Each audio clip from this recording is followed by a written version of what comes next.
नमस्कार दोस्तों, एसएससी दिव्य में आपका स्वागत है। आज हम रीजनिंग के प्रैक्टिस सेट देखेंगे।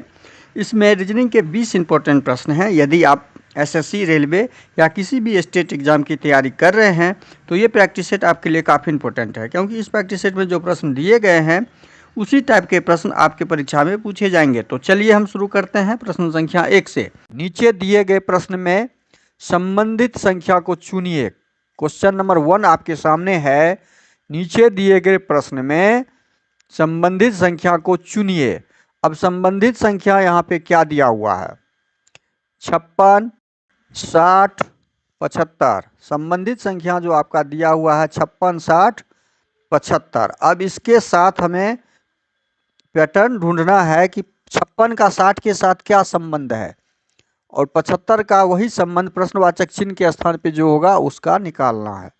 अब इसके बीच में क्या संबंध है वो ढूंढिए। 56 में जब हम 4 जोड़ते हैं तो 60 हो जाता है। जोड़ का संबंध हमने ढूंढा। उसी प्रकार से 75 में हम यदि 4 जोड़ें तो 79 होगा, जो ऑप्शन में आपको कहीं दिख नहीं रहा है। ऑप्शन में कहीं नहीं दिख रहा है, इसका मतलब है ये ऑप्शन आपका, ये पैटर्न आपका इस में लगा हुआ, इस एनालॉजी में लगा हुआ नहीं है। अब हम क्या करेंगे?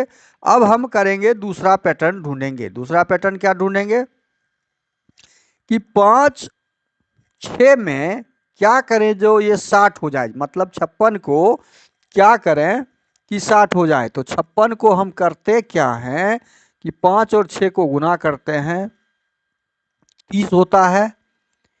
30 को जब 2 से गुना करते हैं तो 60 हो जाता है। यही तो करना था। देख रहे हैं कितना आसानी से ये पैटर्न इसका ढूंढ लिए। तो अब 75 का भी हम क्या करेंगे? 75 को क्या करेंगे? जैसे हम 56 में पैटर्न लगाए हैं 7, उसके अंकों को गुना करेंगे। 7 गुना 5, 7 5 35, 35 गुना 2, 35 दूनी 70। अब देखिए ऑप्शन में 70 दिख रहा है आपको। 70 दिख रहा है तो इसका मतलब ये एग्जाम में इतना लंबा नहीं जाना है। एग्जाम में आपको वहीं पे हल कर लेना है। ये तो आपके बेस को मजबूत करने के लिए हम इतना फुल डिटेल्स कर रहे हैं। आपका बेस मजबूत हो जाएगा तो आप सीधा प्रश्न देखिएगा और यहाँ पे ही 7 5 35 दूनी 70 सीधा आंसर लगाइएगा। सीधा आंसर 70। ये सब करने की जरूरत, जब बेस मजबूत हो जाएगा आपका तो जरूरत ही नहीं पड़ेगा। बेस मजबूत करने के लिए इतना प्रैक्टिकल करना जरूरी होता है, प्रैक्टिस करना जरूरी होता है। अब आते हैं क्वेश्चन नंबर 2। नीचे दिए गए प्रश्न में लुप्त संख्या ज्ञात कीजिए। अब लुप्त संख्या यहाँ पे प्रश्नवाचक चिन्ह जो है वो है। अब प्रश्नवाचक चिन्ह पे क्या पैटर्न लगा हुआ है जो हम आंसर ला पाए।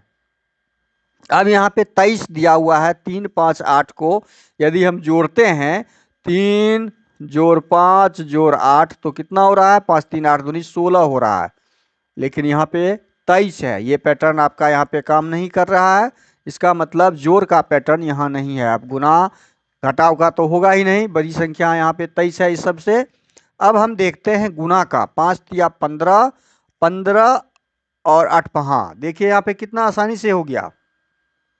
हम यहाँ पे ही कर लेंगे, यहाँ नहीं करके हम यहाँ करते हैं। 3 को 5 से गुना किए और 8 को जोड़ दिए हैं तो हमारा कितना प्राप्त हो गया? बराबर 23 प्राप्त हो रहा है। देखिए 5 तिया 15, 15 जोड़ 8।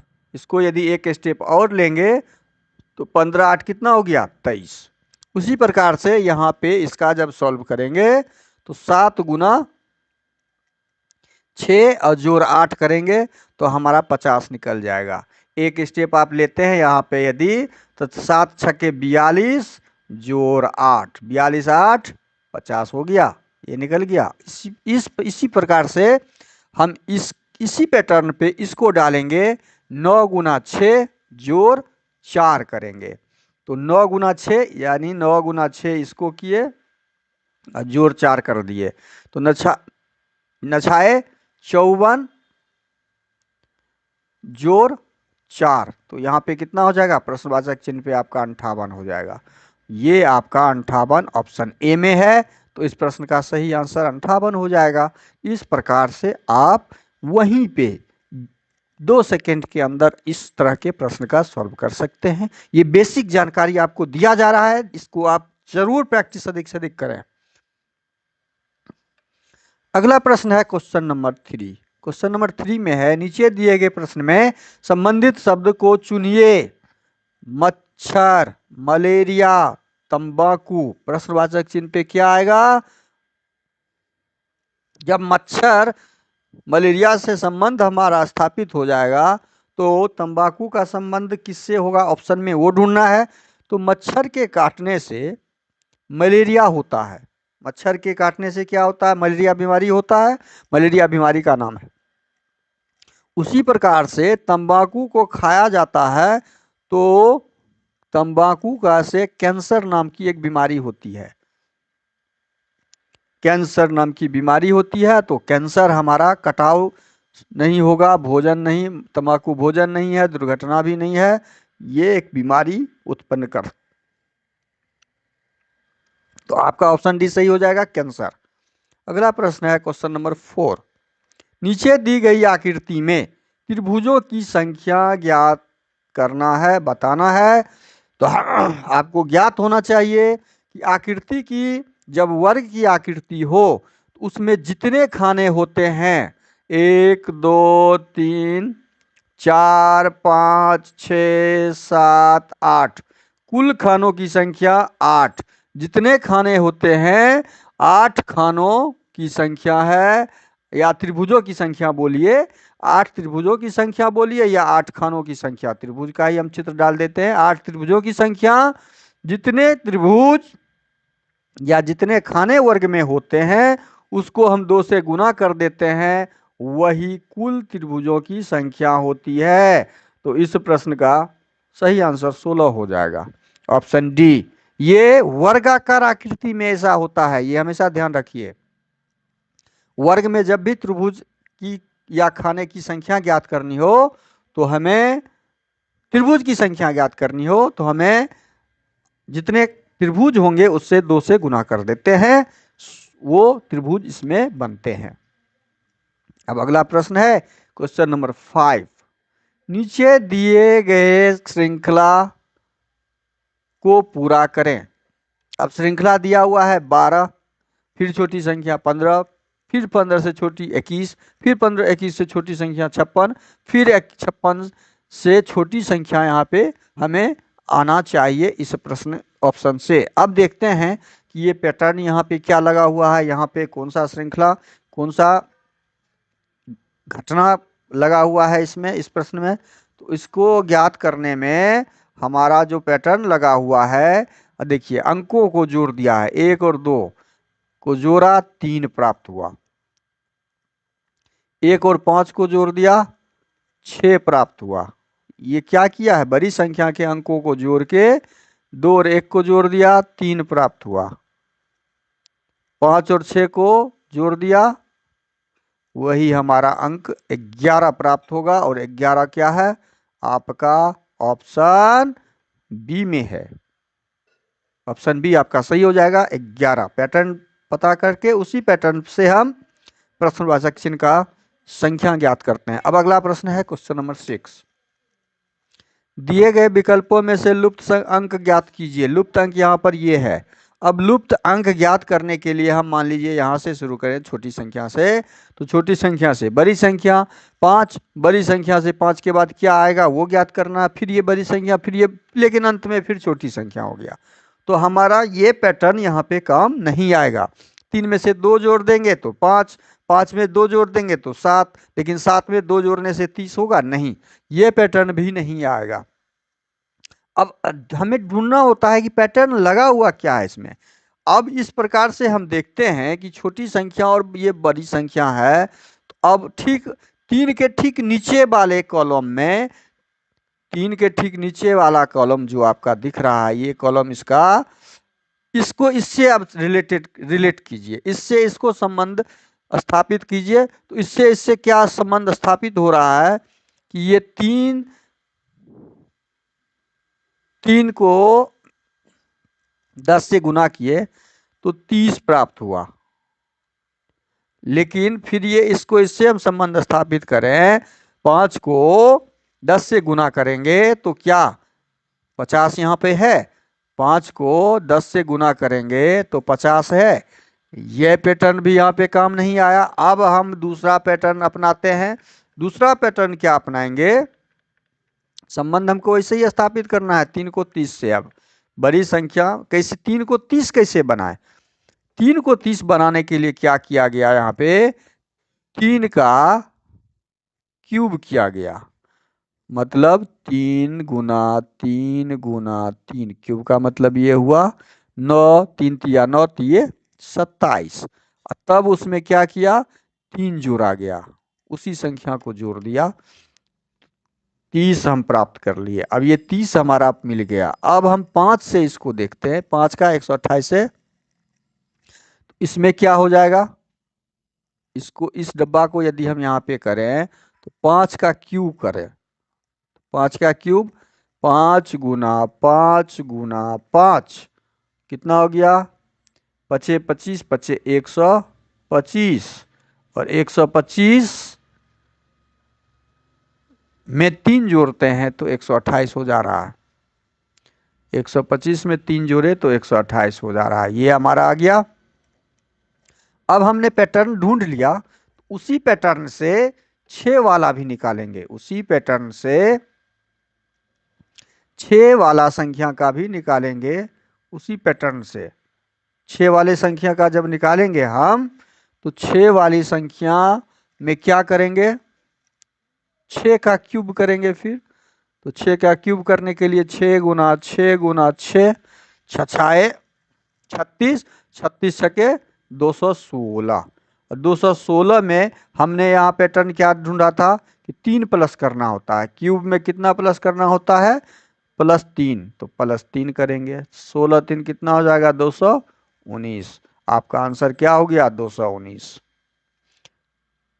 आपका आंसर क्या निकला इसमें, आप जब आंसर निकालिएगा तो 219 आंसर निकलेगा। तो 219 किस ऑप्शन में है, ऑप्शन बी में है। तो आपका सही आंसर कौन सा हो जाएगा, ऑप्शन बी। हमने पैटर्न ढूंढते हुए प्रश्नवाचक चिन्ह के स्थान पे क्या आएगा, उसी पैटर्न पे आंसर निकाला। इस प्रकार इस प्रश्न का आंसर ये 219 आएगा। अब अगला प्रश्न है क्वेश्चन नंबर 7। नीचे दिए गए प्रश्न में संबंधित अक्षरों को चुनिए। संबंधित अक्षर को चुनते हुए प्रश्नवाचक चिन्ह के स्थान पे क्या आएगा उसे डालना है। अब देखिए A M B Z N M में क्या संबंध है, वही संबंध इसका प्रश्नवाचक चिन्ह के स्थान पे ज्ञात करना है।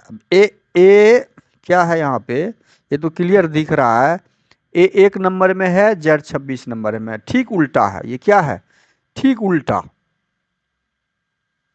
ये क्या है, प्रतिलोम है, उल्टा स्थान है। 1 1 number, Z M 13 number, N 14 number पे। एम का उल्टा एन होता है, ये उल्टा है। बी का उल्टा वाई, बी का उल्टा वाई। उल्टा का मतलब 2 तरीके से होता है कि उसके स्थानीय मान, ए का स्थानीय मान और जेड का स्थानीय मान का योग।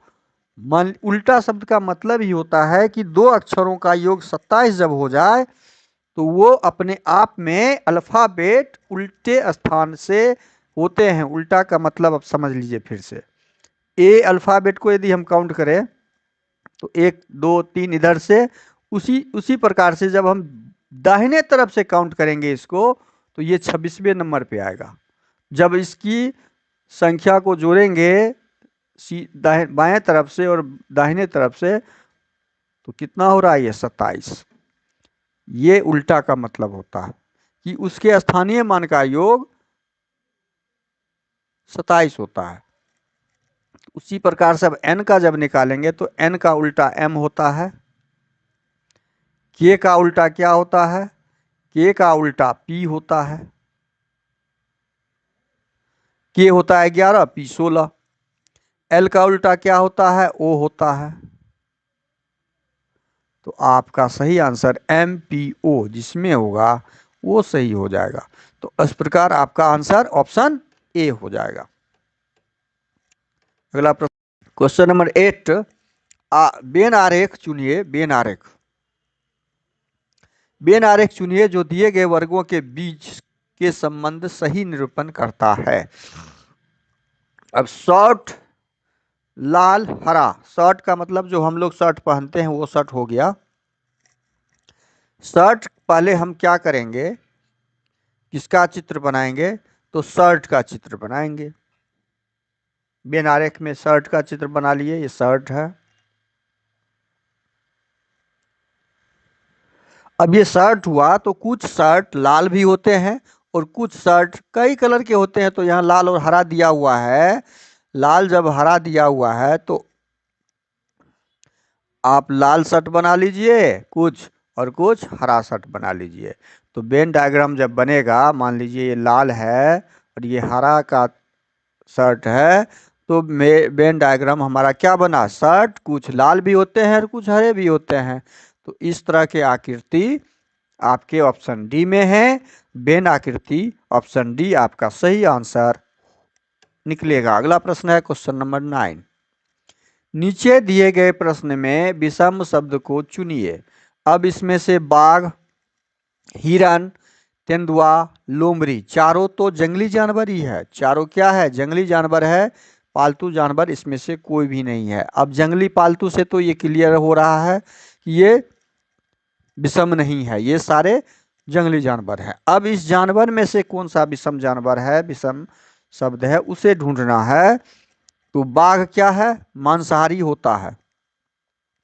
बाघ मांसाहारी होता है, मांस खाने वाला मांसाहारी। तेंदुआ भी मांसाहारी होता है, लोमड़ी भी मांसाहारी होता है। लेकिन हिरन शाकाहारी जानवर है, हिरन मांसाहारी नहीं होता है, साग सब्जी खाने वाला जानवर है, ये शाकाहारी है, ये मांसाहारी नहीं शाकाहारी। तो शाकाहारी जानवर जब है तो ये विषम हो गया इस तीनों के बीच में। चौथा ऑप्शन बी आपका सही हो जाएगा। अगला प्रश्न है क्वेश्चन नंबर 10। ये एनोलॉजी, ये भी है एनोलॉजी से संबंधित प्रश्न। 8 को क्या किया कि 64 हो गया, ये तो सामने में दिख रहा है कि 8 को किया क्या है। 8 को ये 8 8 64 कर दिया है, मतलब 8 का वर्ग कर दिया, 8 गुना 8। उसी प्रकार से 6 को हम क्या करेंगे, इसी पैटर्न पे 6 का स्क्वायर करेंगे, वर्ग करेंगे, 6 गुना 6 36। और 36 हमारा जहाँ पे आएगा दोस्तों वो आपका आंसर सही होगा। हमने आपको जो टॉप 10 प्रश्न करवाए हैं ये सारे आपके एग्जाम ओरिएंटेड प्रश्न हैं। इसका अधिक से अधिक प्रैक्टिस आप जरूर करें। साथ में चैनल पे नए आए हैं तो प्लीज़ सब्सक्राइब कर लीजिए, अधिक से अधिक दोस्तों को शेयर कर दीजिए। बेल आइकन को ऑल सेट पे डालना मत भूलिएगा, ताकि सुबह जो हम वीडियो आपके लिए अपलोड करें नोटिफिकेशन आपके पास सुबह सुबह आ जाए और इस वीडियो से आप लाभ उठा पाएं। थैंक यू, धन्यवाद। अगला प्रश्न है क्वेश्चन नंबर 11। रोहित अपनी कक्षा में 18वें स्थान से शीर्ष पर है, ऊपर से 18वें स्थान और नीचे से 36वें स्थान पर है। तो कुल विद्यार्थी की संख्या आपको ज्ञात करना हो तो कुल विद्यार्थी की संख्या होता है, यहाँ ऊपर से दिया हुआ है तो ऊपर से जोड़ नीचे से घटे 1, ऊपर से 18 नीचे से 36 घटे 1 कर दीजिए। 18 तिया 36, 18 तिया 54 घटे 1 53। कुल विद्यार्थियों की संख्या 53। तो उस प्रश्न का सही आंसर क्या हो जाएगा, ऑप्शन डी। अगला प्रश्न क्वेश्चन 18 तिया 54 और 54 में से हम 1 घटा देंगे तो 53। 11 नंबर प्रश्न का सही आंसर क्या हो जाएगा, ठीक से घटाइए, ऊपर से 18 और नीचे से 36। कुल विद्यार्थी की संख्या ज्ञात करनी हो तो 6 8 6 14, 3 1 4 1 5 53। अगला प्रश्न है क्वेश्चन नंबर 12। 6 व्यक्ति PQRST और U केंद्र की ओर एक खष्टभुज टेबल पे बैठा हुआ है। खष्टभुज टेबल होना चाहिए, 1 भुजा, 2 भुजा, 3 भुजा, 4 भुजा, 5 भुजा और 6 भुजा। ये टेबल है, इस टेबल पे बैठा हुआ है 6 आदमी। यू पी के ठीक विपरीत बैठा हुआ है। मान लीजिए यू यहाँ है तो पी उसके ठीक विपरीत बैठा दिए, उल्टा बैठा दिए। जो आर के तत्काल बाएं तरफ है, आर के तत्काल, आर यदि यहाँ बैठता है तो आर के दाहिना ये बाएं तरफ है, तो आर यहाँ बैठ जाएगा। आर कहाँ बैठ जाएगा? आर आपका यहाँ बैठ जाएगा। तब तो बायां पी के यू के बाएं बैठ, यू पी के ठीक विपरीत बैठा है और जो आर के तत्काल बाएं तरफ है। एस यू के एकदम दाएं तरफ है। एस है ये यू का, यू यदि इधर बैठा हुआ तो यू का दायां एस, ये आर यहाँ हो जाएगा। और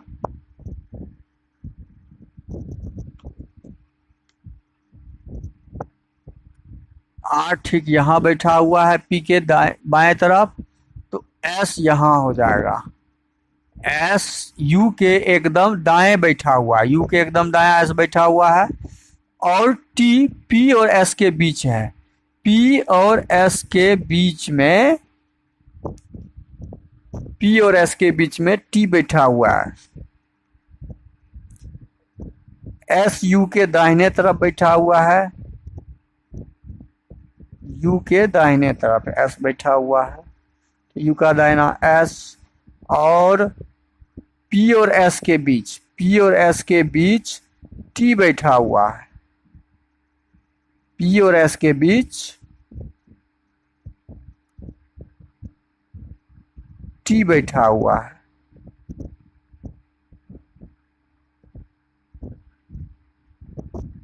इसका मतलब आर यहाँ और पी और एस के बीच टी यहाँ बैठा हुआ है।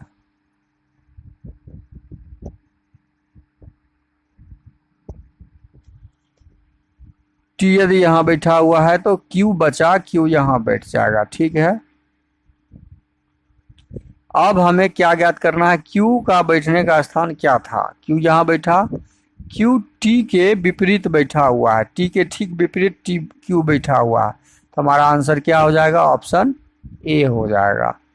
आर के विपरीत तो संभव ही नहीं है, एस के विपरीत तो है ही नहीं, एस के विपरीत आर है। पी के तुरंत बाएं, पी के तुरंत बाएं आपका ये टी बैठा हुआ है, तो ऑप्शन ए ही सही होगा। अगला प्रश्न है क्वेश्चन नंबर 13। 14 मार्च 2010 को कौन सा दिन था? इस तरह के प्रश्न को ज्ञात करने के लिए हम क्या करते हैं?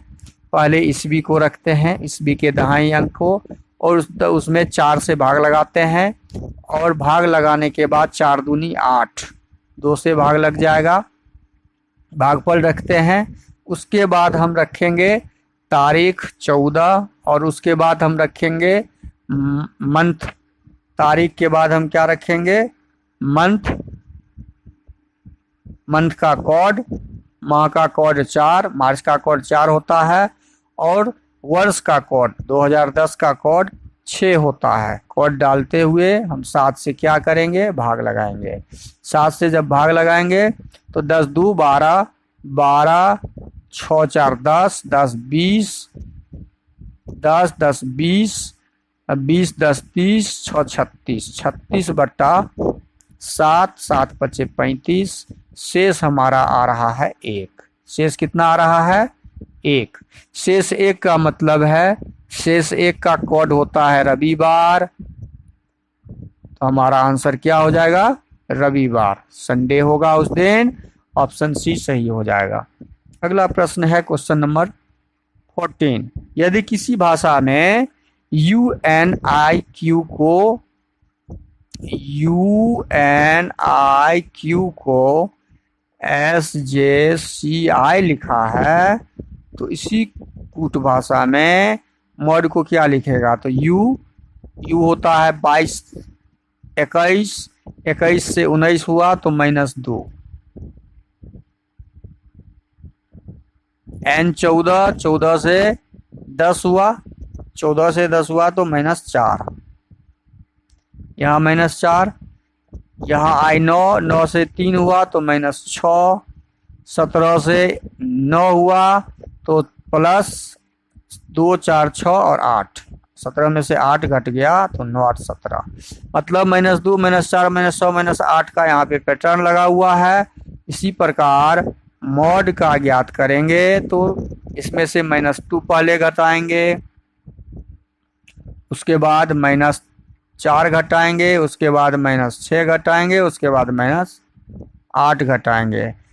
तो 13 में से 2 गया, 13 में से 2 जब घटा देंगे तो 11 हो जाएगा के हो जाएगा। 15 में से 4 जाएगा तो 11 हो जाएगा, फिर के डबल के। 4 में से 6 जाएगा, 4 में से 6 घटाएंगे तो हमारा x हो जाएगा। क्या हो जाएगा? x। और 5 में से 8 घटाएंगे, 5 में से 8 घटाएंगे तो हमारा w हो जाएगा। तो डबल के x w जो हमारा होगा वो कहाँ पर है? ऑप्शन ए में है। तो 14 नंबर प्रश्न का सही आंसर ऑप्शन ए हो जाएगा। 15 नंबर प्रश्न, दिए गए पैटर्न का ध्यानपूर्वक अध्ययन करें और उस आंकड़े का चयन करें जो प्रश्न को पूरा करता हो, आकृति को पूरा करता हो। पहले तो ये सीधा लाइन होगा, ये संभव नहीं है, टेढ़ा ऐसा वाला, ठीक है, ये संभव नहीं है। ये बीच में त्रिभुज दिया हुआ है, ये लाइन तो ऐसे टेढ़ा है, ये भी संभव नहीं है। ये सीधा तो है लेकिन ये ऐसे फिर आएगा, जो ऐसे दिया हुआ है ये संभव नहीं है, यहाँ से ये संभव है। तो ऑप्शन बी हमारा सही हो जाएगा। अगला प्रश्न क्वेश्चन नंबर 16। यहाँ पे 3 लाइनें हैं जो ऊपर की दिशा की ओर है और ये दाहिने की दिशा की तरफ है। ये नीचे की दिशा हो गया, ये फिर बाएं दाएं की, तो अगला हो जाएगा ऊपर की तरफ। अगला क्या हो जाएगा? बायां है तो नीचे की तरफ, नीचे की तरफ का इशारा होगा इसमें। तो इस नीचे की तरफ हमें ऑप्शन बी में दिख रहा है, तो ऑप्शन बी सही हो जाएगा। ऑप्शन सी, और नीचे की तरफ यहाँ पे दिया हुआ ऊपर की तरफ होगा, ऊपर की तरफ क्या हो जाएगा? ऊपर की तरफ। तो जो ऑप्शन सी में दिया हुआ है तो ऑप्शन सी हमारा सही हो जाएगा। अगला प्रश्न है क्वेश्चन नंबर 17। आईने में प्रतिबिंब को हमें ज्ञात करना है। एल जो बनेगा यहाँ पे, एल उल्टा बनेगा, के बनेगा उल्टा। अब देखिए एल और के ये कहाँ कहाँ बना हुआ है? इस साइड में, और ये बी है। बी क्या हो जाएगा? बी आपका किस टाइप का बन जाएगा? ये एल देखिए, ये के देखिए, ठीक है, के का बड़ा भाग नीचे है, ये के यहाँ पे सीधा में है तो ये संभव नहीं है। यहाँ पे पी एल सीधा है तो ये संभव नहीं है। यहाँ पे आपका 3 सीधा में है तो ये संभव नहीं है। तो ऑप्शन सी बचा, ऑप्शन सी हमारा सही हो जाएगा। अगला प्रश्न है क्वेश्चन नंबर 18। प्रश्नवाचक चिन्ह के स्थान पे क्या आएगा उसे ज्ञात करना है। तो इसमें क्या किया हुआ है? इस तीनों संख्या को जोड़ के देखते हैं। 9 5 14, 14 6 20 और 20 में 9 जोड़ के 29 किया गया। इसका मतलब है इसमें क्या किया गया है? 5 + 9 + 6 20 और फिर इस 20 में इस 9 को जोड़ा गया तो 29 हो गया। हमारा ये कोड आ गया। अब दूसरा में यही किया है। दूसरा में क्या किया है? यही इसमें क्या किया है? 3 जोड़ 4 जोड़ 7, 4 3 7 दूनी 14 और इसमें फिर किसको जोड़ दिए? इस 14 को जोड़ दिए, 4 को जोड़ दिया, 18 हो गया। ये आ गया हमारा आंसर। बस इसी प्रकार हम तीसरे का भी ज्ञात करेंगे। इस कॉलम का जब ज्ञात करेंगे तो 1 + 9, 1 + 9 प्लस प्रश्नवाचक चिन्ह बराबर 9 1 10 प्लस प्रश्नवाचक चिन्ह और फिर प्लस ये 9, फिर प्लस क्या? ये 9 और बराबर कितना? 22। बराबर यहाँ पे दिया हुआ है 22। अब प्रश्नवाचक चिन्ह हमें ज्ञात करना हो तो कैसे ज्ञात करेंगे? 10 9 19 बराबर 19 प्लस प्रश्नवाचक चिन्ह बराबर 22। अब ये 19 इधर आ जाएगा, प्लस में है तो माइनस हो जाएगा 19। प्रश्नवाचक चिन्ह बराबर क्या हो गया मेरा 3। प्रश्नवाचक चिन्ह के स्थान पे 3 आंसर होगा जो ऑप्शन बी में दिया हुआ है। तो इस प्रश्न का सही आंसर ऑप्शन बी निकल जाएगा। अगला प्रश्न है क्वेश्चन नंबर 19। राजन ने एक लड़की की ओर इशारा करके कहा, यह मेरी माँ की पुत्री है। राजन एक लड़की की तरफ इशारा किया और बोला, राजन बोला कि यह मेरे माँ की पुत्री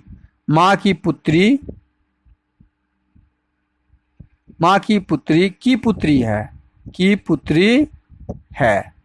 ठीक है, बताए उस लड़की का राजन से क्या संबंध है। तो राजन का यह लड़की कौन लगेगी।